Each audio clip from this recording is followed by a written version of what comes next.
சந்தோஷம். வாழ்க்கையில் பல பல நேரங்களில் ரகசியம் என்று ஒன்று உண்டு. சில விஷயங்கள் நம்ம தான் அதை சரி செய்ய வேண்டும். அதை ஒருத்தரோடு பகிர்ந்து கொண்டால் அது நீண்ட நேரம் நிற்காது என்பார். ஒரு நண்பர் தன்னுடைய அந்தரக ரகசியங்களை தன் நண்பனிடம் பகிர்ந்து கொண்டு, நீ யாரிடம் சொல்லாதே என்று சொல்லி தன் மனபாரத்தை இறக்க வைத்தார்.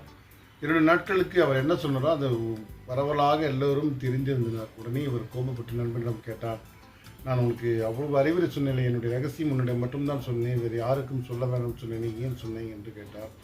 அவர் சொன்னார், உங்களாலேயே அந்த ரகசியத்தை கட்டுப்படுத்த முடியவில்லை என்றால் என்னால் எப்படி அதை கட்டுப்படுத்த முடியும் என்று சிரித்துக் கொண்டே சென்றாராம். ஆம் நண்பர்களே, இந்த விஷயங்களில் நமக்குள்ளே தான் அது சரி செய்ய வேண்டும்.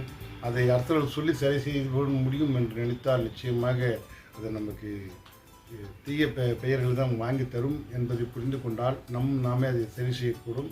இந்த ரகசியம் நமக்குள்ளே அதை பாதுகாத்து நம் வாழ்க்கையை செழுமையாக நகர்த்த முடியும் என்கிறார்கள்.